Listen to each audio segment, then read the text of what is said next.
Test, test, test. 3, 2, 3, 2. Okay, good.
Oh man, disappointing not to get the win in a game like that. Thought our kids, the effort, the truth of the film, the effort was incredible.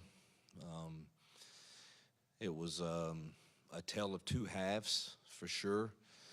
And when I talked in the post game, the film was accurate with what I said, and we find ways to put ourselves in position to lose games and not finding ways to win games, and it's no more telling than this game. The same calls that were executed beautifully in the first half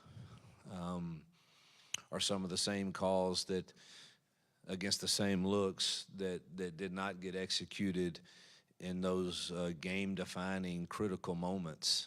And it's really hard to understand and put your finger on it, but that's what we have to do as coaches, is to figure out, how to help our kids believe.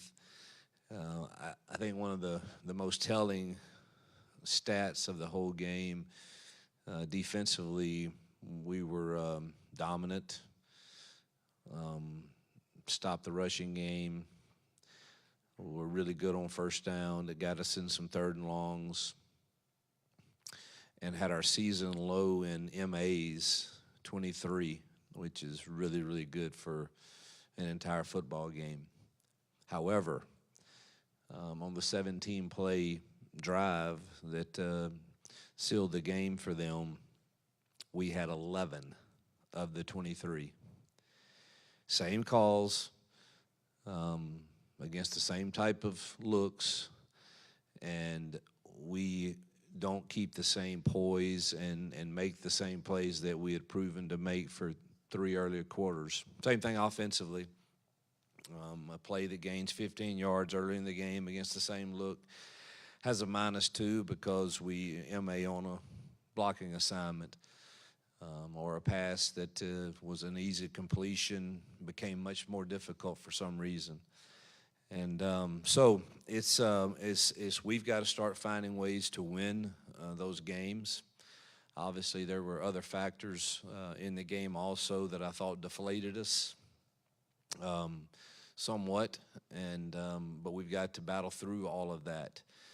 And so that, so many positives from the game. Again, compliment our crowd, our fans, incredible. We'll need them out even stronger Saturday night as we try to play another top 15 team and prove that I think we've proven we belong in those games. Now we've got to prove we're good enough to win those.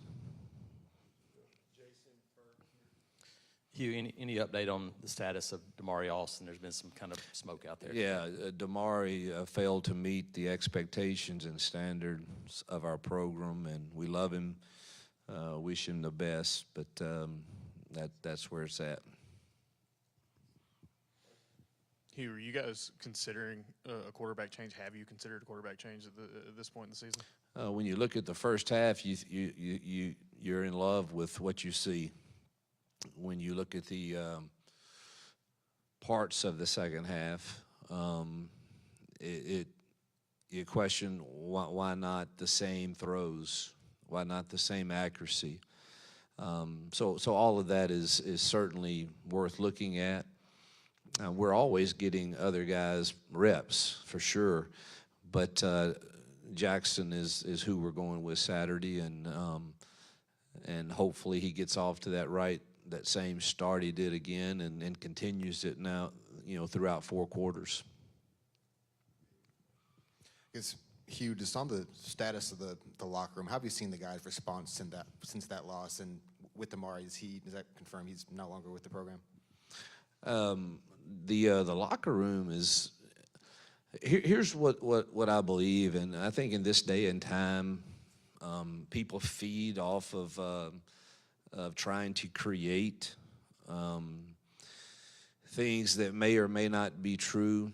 Here's the one thing I believe in, and I firmly believe that when the stage is set with adversity, that the opportunity for greatness is there, and the right type of people. Adversity reveals exactly what your character is and what you're made of, and how much you truly care about this place, the people that have given you this opportunity, your brothers in that locker room that you've committed to. How in this day and time, I guess that commitment is a year at a time or a semester at a time, but nonetheless, that's what we've signed up for. And adversity reveals that, and I believe that's a locker room full of guys that are going to fight their tails off because they know how close they are and they know what it means to each other and to this place. And so how we respond will reveal that, and you've got to go through it. You can't go around it. There's no shortcut, and there's no easy games. There's no easy road. And the great thing is you get to find out a lot about yourself and about who you really are. And I'm excited to see that. I know what this staff is made of, and I think I know what most of these young men are made of. Many of them are young. They're learning, and they're watching. How does Coach handle this? How does, the older kids like Keldrick Falk, who's an incredible leader, how do they handle these moments that you're disappointed? And we should be disappointed. We could easily be sitting here having a lot better discussions, but we're not. And we've got to go through it, and this will reveal everything you need to know about everyone in that locker room.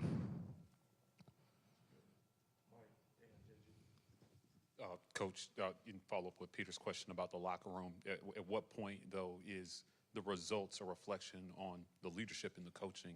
How much of that are you owning? What are you changing this week? Like, why would fans expect a different result this Saturday?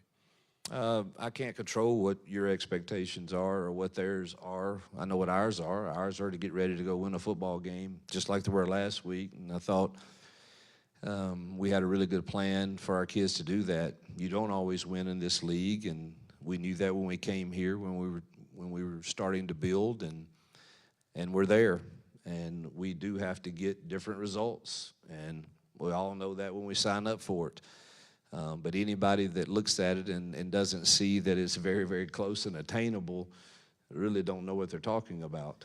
And so we've got to get different results. And, there's one way to do that. Go back to work, and let's get better at learning how to win when we get those opportunities, and hopefully get a few breaks that go our way also. And, and let's get on the winning column and see if we can't get on a run. Coach, what's your assessment of the season Jackson has had so far? What's he doing well, and where does he need to improve? Critical moments. He's got to shine.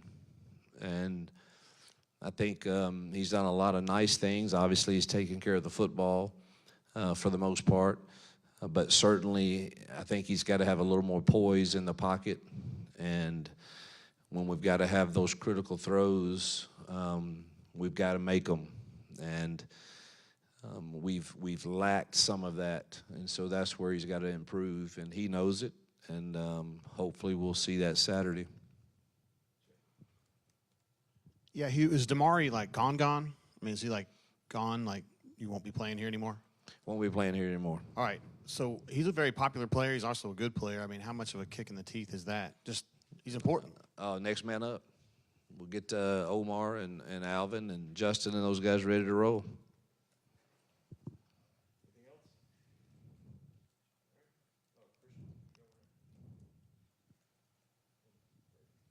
Yeah, how close is Darrell to potentially being back in that running back room as well? He's running. You know what? I need to ask the medical staff that. That would be nice, too. He's a competitive dude. So I'm not sure how close he is. I did see him running on the field this morning when we were having our walkthrough. So I hope he's getting closer and closer for sure.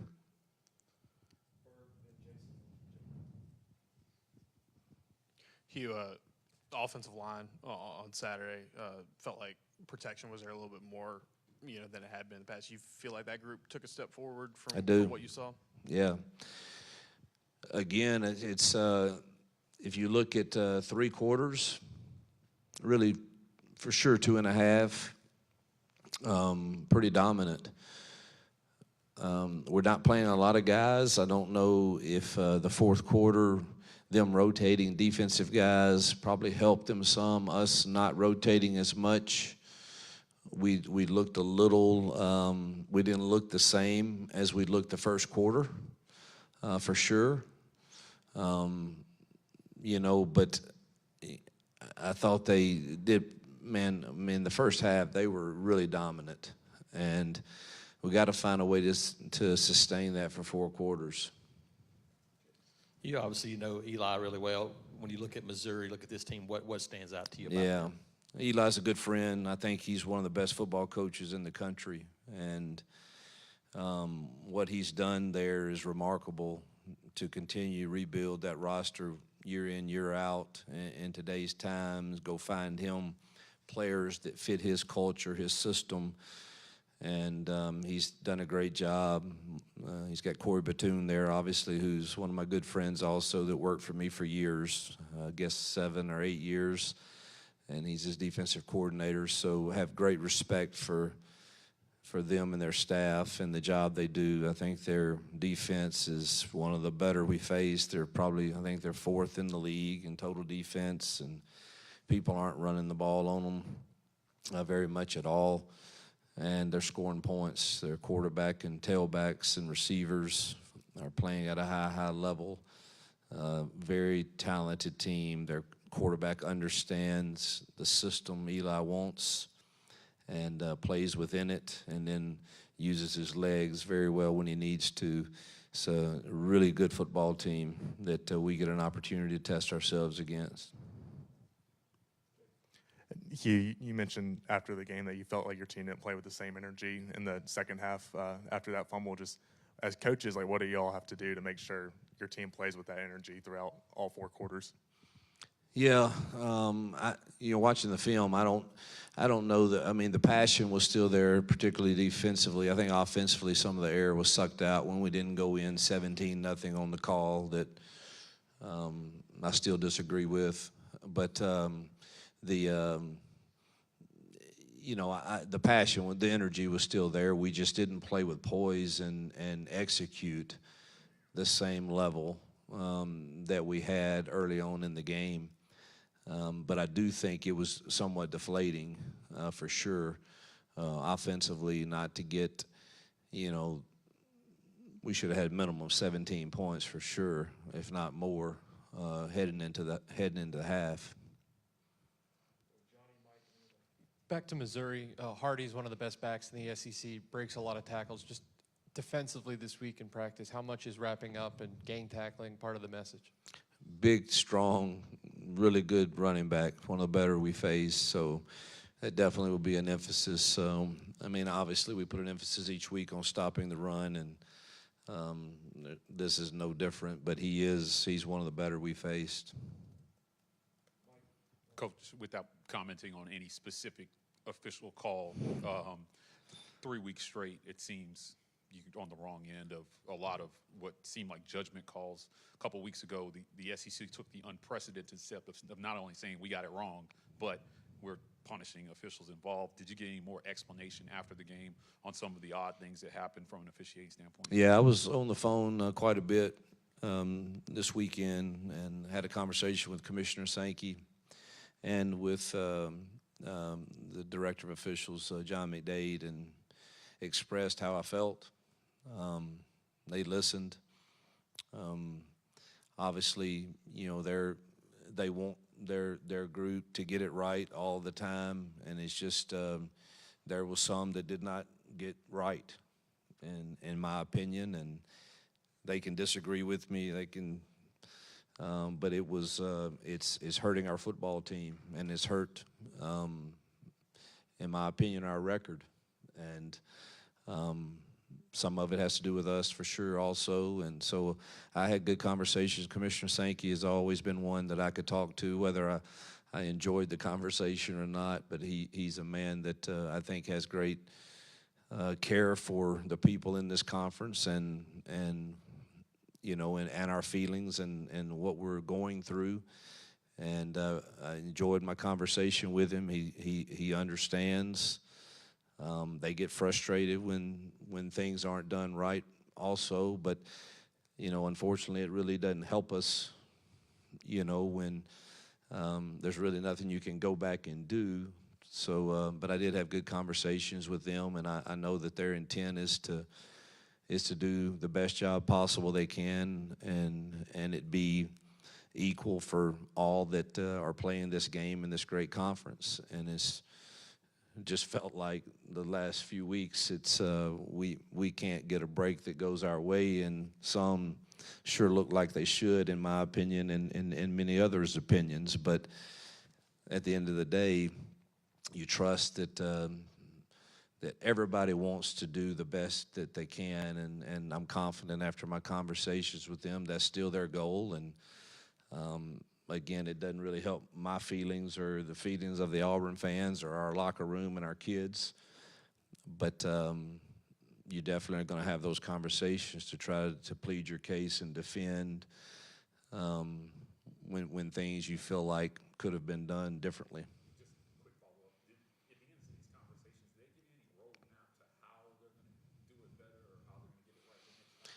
No, I don't think that's part of the policy of they're not going to discuss, you know, with you, you know, the conversations they're going to have with other people, whether it be officials or other coaches or you know, they're not going to share that information, and I respect that, but so you really don't get that type of feedback. Yep.